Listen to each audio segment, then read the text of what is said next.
Hello. Hey Gary, Yep. it's Anarka Akaza here. Sorry I'm 30 minutes late. I've been struggling with my internet all day. Can't even get on Facebook right now. but No, it's okay. Everything's okay. You want to do it later or no, now we or we what? can do it now. I'm at a friend's house currently. had to Okay. I had to jet to his place. So first of all, how are you doing today, mate? I'm I'm okay. I haven't really been outside yet, so I'm a little in a inside mood. It's Um, a nice day, but I haven't gone outside, so I could be better. But I'm fine. Pissy. That's all. what was that story you told me yesterday about you worked in a sandwich shop? That was pretty funny, actually. 100 years ago, I mean, back when the Dicks first started, I there was this little sandwich shop in Austin, right by campus. It wasn't on campus, but it was right next door to it. So a lot of sorority and fraternity people and office workers would come in there every day, and I had a big, fluffy blonde mohawk, and this was 1980, and those people weren't used to that. And but there was a community of friends from the club and bands and stuff that would come by there and shock everybody. And it was very fun. Yeah, and so I worked there for like about 3 years. Damn, And that's well, yeah, well, they would have fired me earlier, but I was really quick at making sandwiches, and I I was see. a good, yeah, like I was a good worker. So they hated the way I looked, but then I got a bit of an attitude near the end. I was like, I'm gonna quit this shit pretty soon, so don't push me. But it was an okay job as Yeah, far as jobs go. I've never been real fond of working regular jobs, same here, and 100%. I mean, I don't know. There was a choice between working every day or being broke, and I sort of chose broke. I just couldn't get out and go to work every day. But I mean, I managed. Here I am, an old man, so I'm able to. I'm surviving quite well. I noticed much. I was gonna ask since you're the first punk rocker that I've talked to from who's put out a release on SST. Did SST ever pay you well? No, Greg Ginn's label. yes, I'm familiar with who owns it. No, no. They sent one small check one time, One small check. and yeah, and like I think it was like 83 maybe. Um, like and then yeah, and then much later on, oddly enough, they sent a statement saying that they owed us a certain amount of money, but then they had this sort of bogus list of things that we needed to pay for, and it took every cent of the money right down to the penny. It was very odd, but no, we're the regular people. I always liked Greg, and I thought Greg did a really great thing doing the SST label and stuff, but you know, no, I mean, he wasn't real fond of paying people, I don't think. I've And not just us. I mean, I know most bands. I've heard that in some documentaries. I've just never spoke to anyone who's directly affiliated with that before. Well, yeah, I mean, I liked all those guys. And even back in the day, I mean, Greg was, I mean, it was an oddball, but nice. But, Dukowski was always a great guy. And Dev was really great guy. I mean, they were all very nice people, and Greg was pretty nice. But you know, I mean, the money would is a whole different thing, and Yeah, I get you. yeah, I mean, it was nice being on a label, and I mean, they didn't do much except put the record out, and they did that, and that's back in those early days. It's really all you wanted. I mean, there wasn't any kind of tour support or anything, but that's the way it was. I get you. Your first Yeah, album, "Kill from the Heart's got more of a hardcore punk vibe with some kind of funk fusion and some Hendrix fusion, and then your second album, "These People," is kind of more psychedelic. What's your musical influences for those? blues, jazz, hippie stuff. I mean, the hippie music like Big Brother and the Holding Company, Janis Joplin Band, Quicksilver, Messenger Service. Those are sort of some hippie bands that I always liked.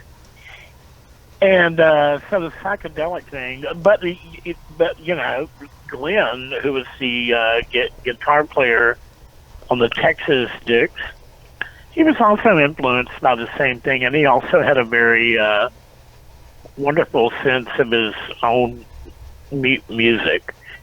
So, but I was always influenced by blues mostly, and then Glenn, he was, you know, he was I don't know if Glenn had ever listened to a lot of hippie stuff, but he just had this natural sort of psychedelic way of thinking, and that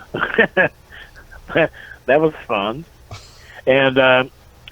And we were, you know, we weren't ever afraid to let those influences, whatever they might be, show. You know, I mean, we never once said, "Oh, we should do this song and be more punk." You know, we never did that. Punk sort of came and fit our sense of what we wanted to do rather than us looking for it. That probably happened to a lot of folks, but I mean, we were never really trying to be punk. We were just sort of crazy, and it fit the agenda. Yeah, like on your Dictate the Police 7-inch, you got Dictate the Police, you got Lifetime Problems, and then Saturday Night Fever. Three completely Yes, different songs with different attitudes. they're very, very different, and most of our things were. And a lot of the, I remember when we were on tour. We were on tour when the anniversary of the Ohio, when the National Guard killed those 4 students Oh, the at Ohio Kent State. State, yeah. Yeah, and Glenn came to us and said, "Oh, I've learned that song." And we went, "Oh, great, let's play it." So all of the punks that would come to see us, and we were also playing. It was a disco song, "Love Train." Do you know that song? I don't think I know Love Train. Well, I don't. Well, it was a big, weird hippie song. People all over the world I know Soul get on Train. the love train. Uh, well, this was a song called "Love Train," but it was. We would play that. You know, we would play those like Ohio and Love Train with Dixie Police and Lifetime Problems and Kill from the Heart and all those other songs. I mean, yeah, you know what? We were in a band, would play whatever we wanted to. We didn't feel restricted by any. Uh, and if we played songs that sort of made somebody's mohawk wilt, we figured our job had been done. You know, I didn't want to ever dictate what I did by what somebody else felt like we should be doing, but it always worked. You know, we always were happy. And one thing I've always wanted to ask you, are you a real communist by definition, or what's that communism thing with the dicks for? Oh, I would say probably a little C communist. I was never involved in. I'm like I never joined any groups or anything. I would be like I have not now, nor have I ever been a member of the Communist Party. I I just, you know what I was?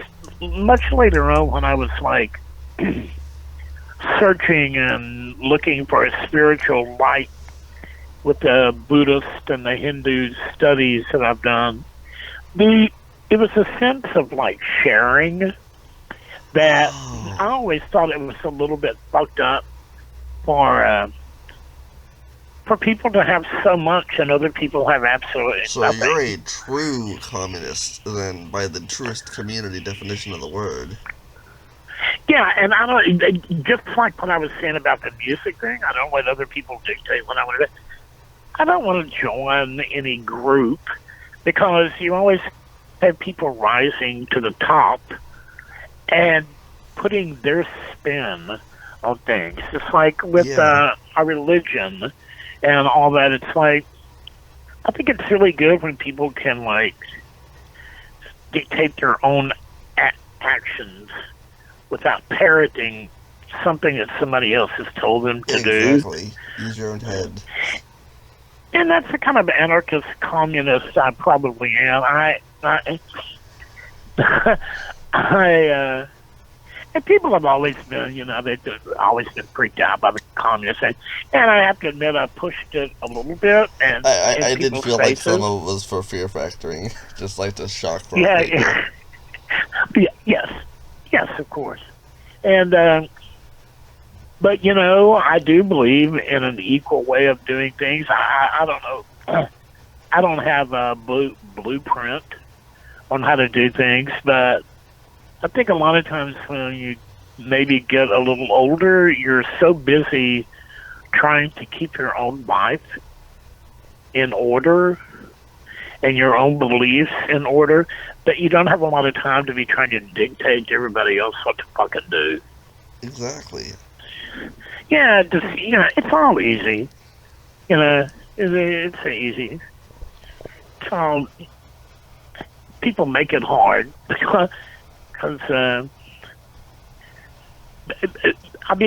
it has the potential to confuse people around them. So like the communist thing and that. But I am a Buddhist. I mean, I do follow those things. I've been to India and visited temples and stuff. But I have my blood's still red. Yeah, I get you. sort of sort of a red blood Buddhist, and that's it's with the same approach that I've always done most of life with. Like, it's what I want to do, and not being selfish, but making sure that you're happy with your own shit. Yeah. Um, I noticed in a lot of Kill from the Heart, you have two songs about the Klan. Did the Klan used to harass and bother you? Personally, no, but I mean they were around us. You know, there was a time when there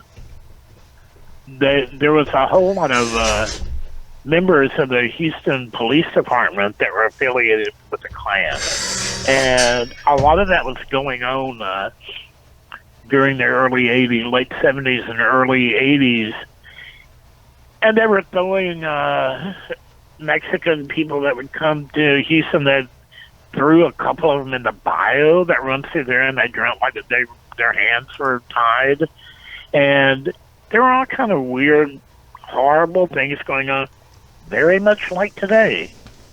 And so, we were writing songs about our own experiences. So we were very much part of the scene that tried to expose that. And, there was a lot of that shit going on. But it's so weird to say that because it's happening today. Yeah, it Like is, it definitely. happened in the last day or two. It's happened. So it's a continuing problem.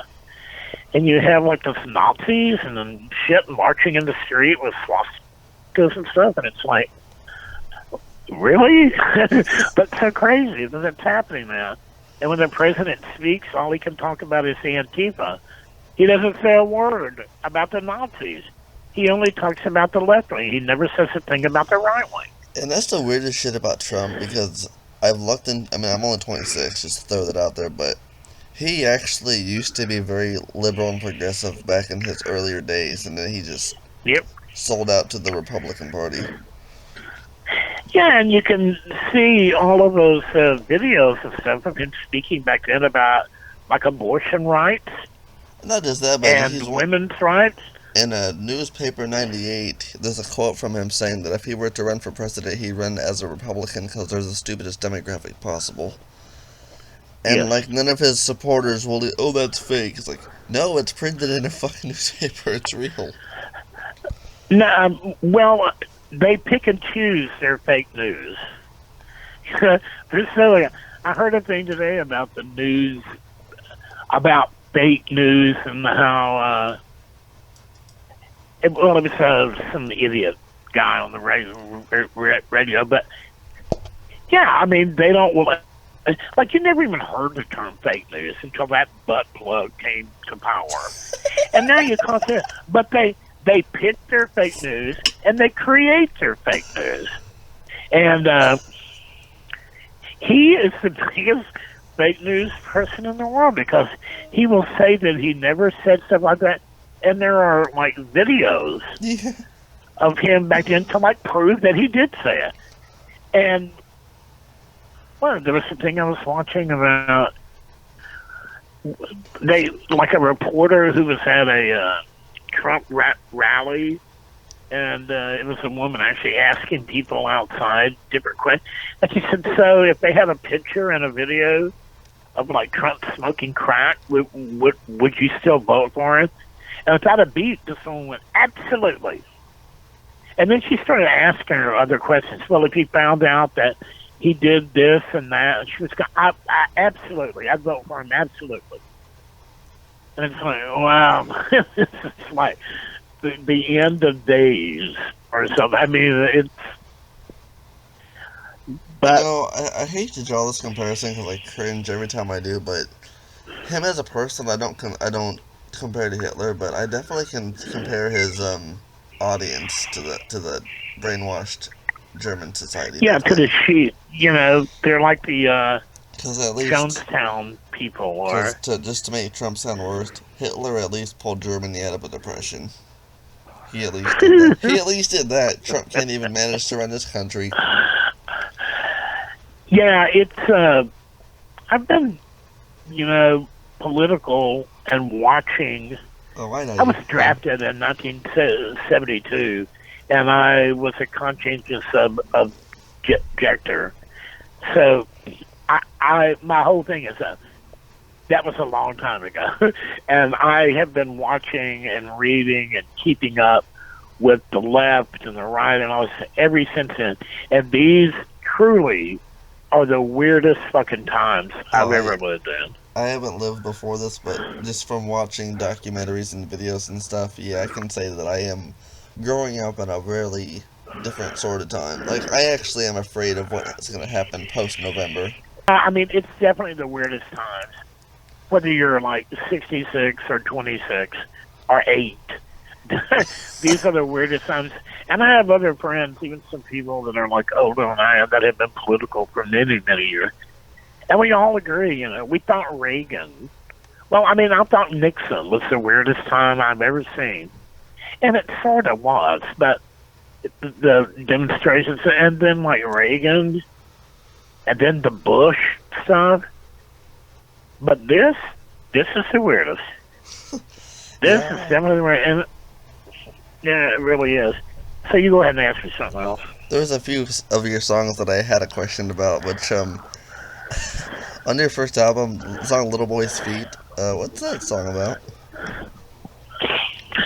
Well, it was the thing that, it was like the shock value of like, I figured. Sexual fetishes. Yeah, I mean, I didn't include it on the Best of the Dicks, that white thing that AT put out, because it warranted so many misconceptions about me. I I don't sneak around in bookstores looking for any Yeah, I fetish. figured. I have some friends who are like, you gotta ask him about that song. It's like, okay, I'll bring it up. Well, the main thing that I wanted to do back then was like, plus, I wanted to like make people cringe a bit, be in their faces about things maybe they hadn't heard of before, and and I did it. You definitely did And it. I definitely did it, and it was sort of a joke. It's a joke. Oh, I ended up working in a runaway shelter for like a few years. It was a nighttime shelter. It was a collective that we ran it, and when I stopped doing that song after that because it was a little. I would never do anything to make any kid's life worse. yeah, So exactly. although it was a joke, and I thought it was really funny, and my friends and me and the singer from the Big Boys, whenever the Dixon play, he'd get up and sing it with us and stuff. But then all at once, to me, it wasn't really funny. Uh, like I didn't think it was very funny anymore. And Biafra really wanted me to put that on that. Do you know when I say the best of the Dicks what I'm talking about? Yeah, I know the album is. Okay, it's that white album with all white record. Uh, and I said, no, I don't want to. He said, oh, but it's so good. No. But I said, no, I didn't really want to do it. So it was a joke. But a lot of things that were funny in 1980 aren't funny in 2020. I mean, I still find the song rather comical because I understand it. It's just some people are like, is that a pedophile song? I was like, I highly doubt Gary Floyd's a pedophile. Like, 100% highly doubt that. Yeah, no, I'm not. And I mean, when I'm people, very strong about children not being the object of any kind of fetish or anybody's being mean to them. It's one of the few things I would probably be violent about. yeah, I know, like, But anyway, when people bring that up, I say, well, TSOL's got a song about fucking the dead, and obviously they're not out there doing that. It's just shock rock. it's definitely shock rock. And, the more people get offended by it, the more they can fuck off. One of my favorite songs by your band is "I Hope You Get Drafted." Like whenever, like especially during times like this, I really wish people, because there's people out there who will complain about politics and won't do anything about it, and they piss me off so much. Well, and that's why we wrote the song, and the draft wasn't happening with them, but I did get fucking drafted. You And did I got drafted in 1972, to but Vietnam. I didn't go to. No, Holy, I was a conscientious objector. So maybe like a few years before that, I had gotten a book called The Conscientious Objector's Handbook. And it was a book for people that didn't believe in fighting. They didn't believe in wars, and they believed to be a pacifist was the way to go. So I read that book, and it was put out by the Quakers. And so when I went to sign up for the selected service, I told the woman I need the papers that like a CO, a conscientious objector, gets. And so I signed up like that, and they accepted me, which was a big deal back then because they were sending, and it was very horrible, the Vietnam thing. And to live as a teenager and see your 18th birthday coming up was a horrible shadow because, especially during that time, you were going right to Vietnam. And I was poor. I came from a poor family, and so there wasn't going to be any college deferments or any of that. And yes, and that's exactly why that I wrote the song, because it was like, if you're so patriotic, you're so pro-Trump, or Nixon, or Bush, whoever, join the fucking army. That's the best thing you could do. Join the military and, serve your country that way. But if you will notice, have any of those Trump imps those monkeys that are Trump's sons or that daughter, have any of them joined the military? Obviously not. And did Trump?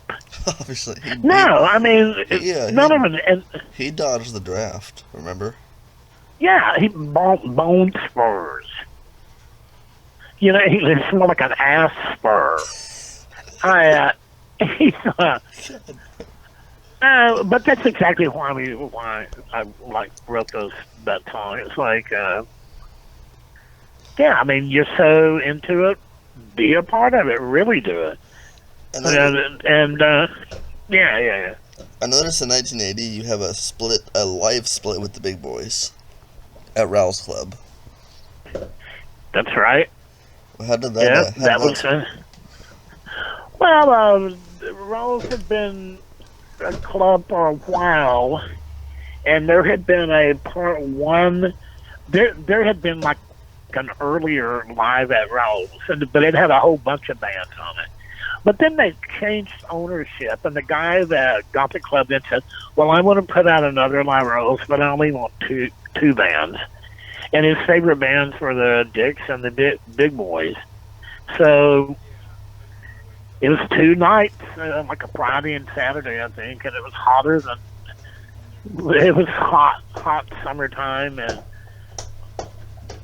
they had a big live, like a portable live recording truck in the back of the club, and yeah, we did 2 sets for two nights, and it was incredibly wonderful experience. I mean, I, of course, was so drunk I barely remembered it, but luckily there was some. I had a great time. I had a great time. I always had a pretty good time back in the day.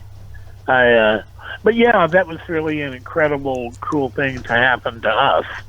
And you know, Randy, the singer for the Big Boys, and I had known each other for many years, and so that we were able to share that album was always a really good thing. And I got 2 more questions for you, since they're apparently doing construction randomly on my house. That's what that Okay, is. that's right. So the first of the 2 is the Dicks stopped playing in 2016, right? Yes. What caused the Dicks what caused the Dicks to throw in the towel officially? Say it again. What caused the Dicks to officially throw in the towel and stop playing in 2016? Well, you know what? It was actually my decision, and I sometimes think, well, it would be nice to play now, except, you know, I'm an old fucking busted up man, can't hardly walk. And the old joke about everybody in the audience getting their walkers in a mosh pit. Be like, you've got my colostomy bag on your walker. And it's like that, sort of. And, but, you know, we had done it long enough. And I lived in San Francisco, and they live in Austin. And it was always a little bit of a hassle to get to where the other one was, to, you know, to get it all together and practice for a week and then play. And I was doing, like, you know, I've done a whole lot of different kind of music. Like the Gary Floyd band was more like country and blues, and oh shit, Black Kali Ma was like very hard rock. I don't know. Do you know any of those bands? Just now learning about it. Okay, well, I have like 5 albums out under the name Gary Floyd Band. And then, did you ever hear of Black Kali Ma? Nope. I only know the Dicks. Okay, look, you got to look that one up. I will. The Gary Floyd Band. If you're all punk, you're not going to love Gary Floyd Band unless you like. I love everything. Music. But, well, then get it. I mean, I've got 5 albums. Shit. But the Black, B-L-A-C-K, Kali, K-A-L-I, Ma, M-A. That's the one you should look up, because it's sort of punk, but it's very hard rock, in your face, hard fucking. And you can get that on like iTunes or any of that shit. Yeah. So I've been doing all this different kind of something just like I was doing the Dicks, nothing else. I've always been doing music, and on like a lot of different kinds. But we had just been, and we weren't around each other that much, so we couldn't really write anything new. And then we started thinking, well, should we even write anything new? And so I just thought we had done it long enough. Now, this past May 16th, would have been the 40th anniversary of our first show. And I was going back to Texas, and I was going to, and we were going to do like a really short set. And we weren't even going to advertise it, just word of mouth. And, but because of the coronavirus, I didn't go because the clubs were closed. Yeah, so I didn't go. So, you know. That's So, I mean, you know, if we say we're definitely never going to do something again, maybe. Maybe we will. Maybe we won't. It'd be cool to see y'all play live. Yeah, well, you know, instead of being mad, frustrated younger people, we're just mad, frustrated old people. But, you know, when you see an old person mad and yelling about it, it's sort of funny. Even me, you know. I was getting on a bus one day, and I have trouble walking because of some different problems. But so I got on the bus, and there was these people sitting there. They were sitting on the front seats where you're supposed to let the handicap or old people sit. And they sort of looked at me, and I said, if you don't get up, I'm going to sit in your fucking lap. What the fuck? And they looked very shocked. And then once I sat down, I smiled. I took on the voice of an old man. I'm like, thank you. You're very kind. I could tell they hated me. Not that I, as a good Buddhist boy, would want them to hate me. But it was a funny world. Okay, now let me ask you, are you in a band? I haven't been in a band in 7 years, but when I return to the Philippines, I'm going to join a noise band. Are you from the Philippines?